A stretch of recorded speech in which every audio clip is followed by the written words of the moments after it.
welcome back. It's been so long since I've seen you. We're recording these back to back, so yeah, we literally didn't go anywhere between videos. All right, so we're going to be talking about completing the square. Last time we were together, it was so long ago. Last time we were together, we talked about the square root property, the fact that I could take things and take the square root of it and get a final answer. And we looked at that immediately after discussing the zero product property, where we realized that we had to factor a thing. And a lot of you were still going, I'm not down with all this factoring stuff. This is more work than I wanted to do. Is there a shortcut to use this technique, the square root property, on something that looks like you would have to use factoring? Or if the thing you gave me wasn't factorable, miss, because you typoed and are a horrible person, can I still find the solution on the thing that you gave me? Yes, the technique is called completing the square. Okay? All that completing the square asks you to do are these 5 steps. Take a moment, glance over the 5 steps, and then we're going to do it together.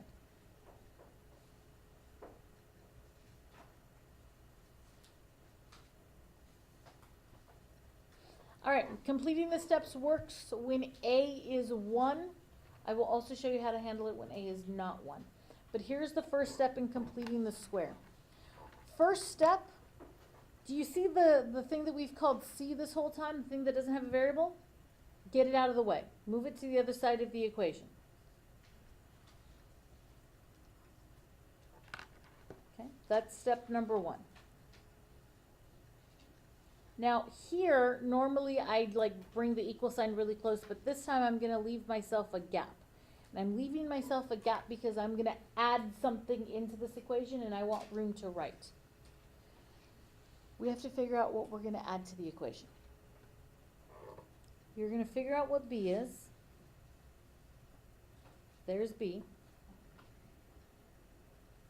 And then you are going to divide that value by 2.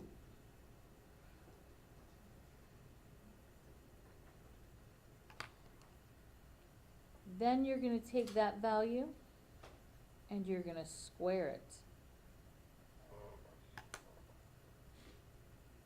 That's the hard part. All right, this number here is what you're adding into this space over here. And what you do to one side, you have to do to the other, okay? So this guy right here, we're adding to both sides of the equation. Next step, I'm going to add these two for 23. And then I'm going to factor this. But miss, you said that this is a shortcut, so we didn't have to do any factoring. You're absolutely right, because this is the shortcut for factoring. Write a group, square the group. Then, take this variable right here and put it right there. Just the variable, nothing else. And then, take this number from way at the very beginning, and you're going to put it right there. Sign and everything. It's been factored. Why don't we just use this the whole time? Right? Like, it's super easy. Problem is, we're factored this. This is not the same as this. I created this out of nothing because I am a person with a mind and I am amazing and can create whatever I want. I have magicked this into existence in such a way that I can do that and have it be factored. You can't use this technique whenever you want. You have to force the conditions that you want in order to factor it this way. Okay? All right. Let's continue from here. It's just the square root property from here. Square root both sides, solve from here. Yes? Square root property from here on out. Square root property.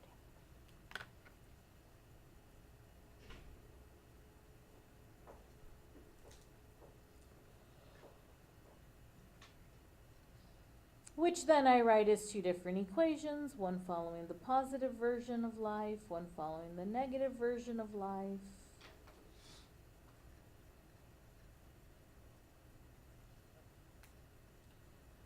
And then we solve for x. In this case, I'm going to subtract 4 from both sides.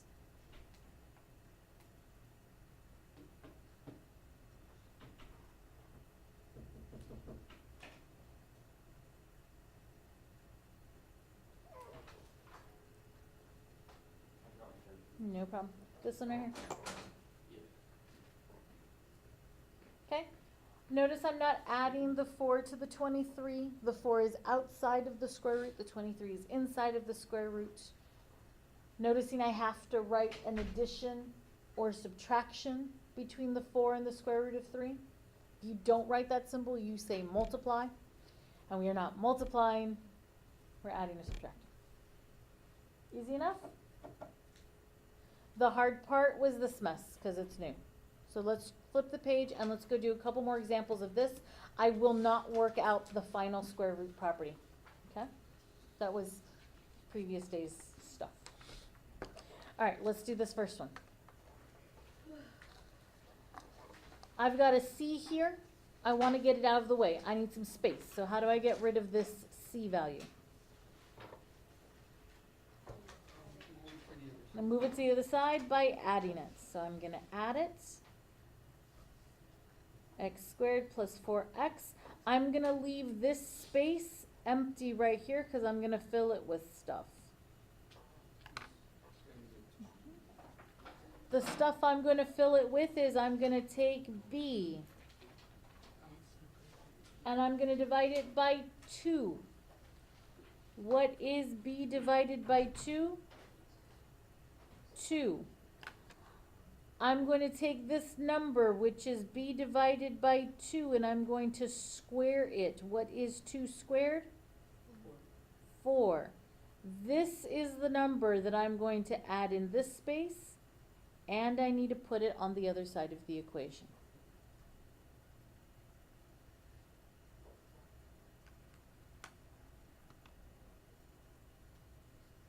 I'm going to factor the left-hand side, but I'm not going to think hard to do it. I'm going to grab this variable and write it here. I'm going to grab this number up here from the beginning, the b divided by 2, and I'm going to put it here. It's factored, I'm done. You still have to use the square root property to solve, but I've got it set up for that now. Okay?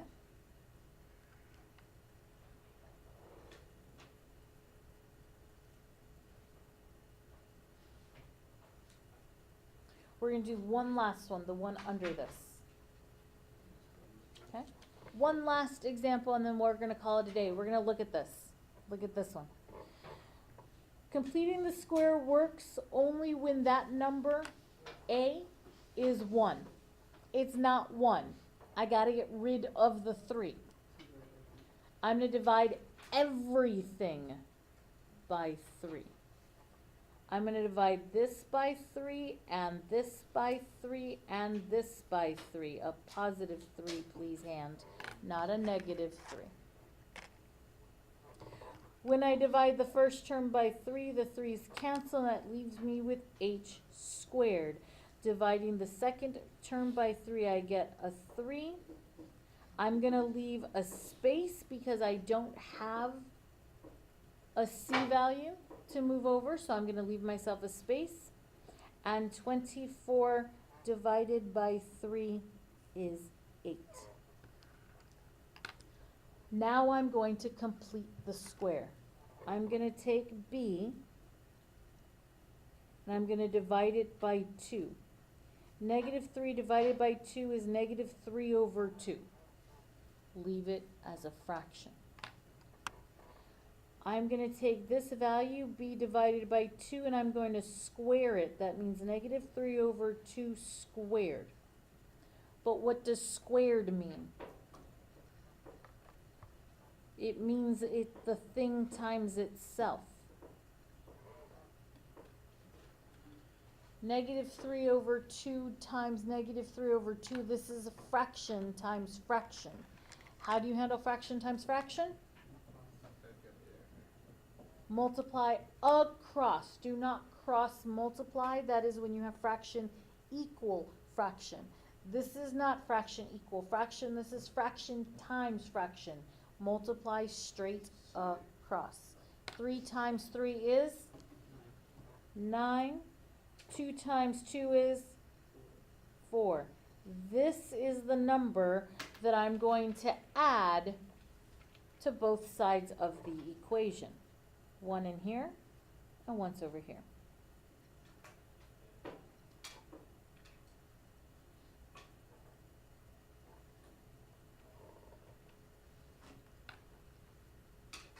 We have completed the square.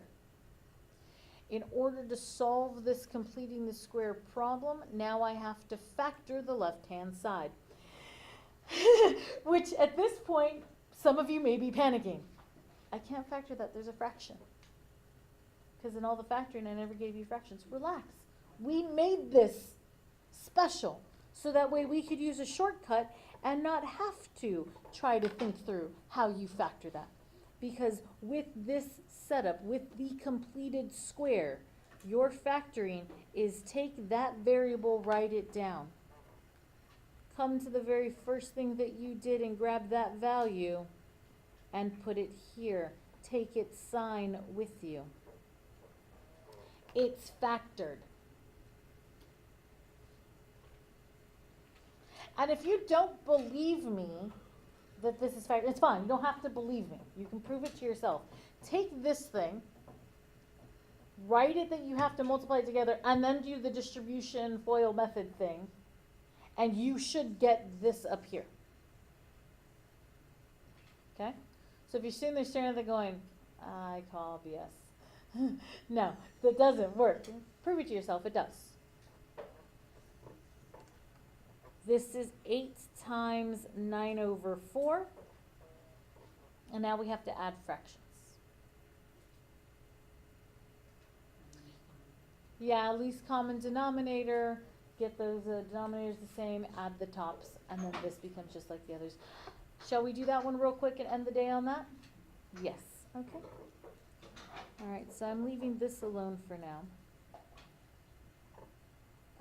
Common denominator is 4. 8 times 4 is 32.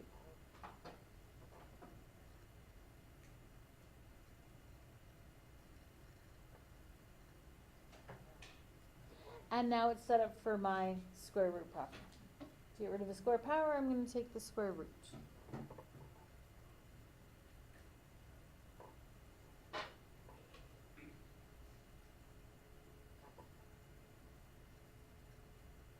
Solve for h. I'm going to get rid of that negative fraction by adding it to both sides.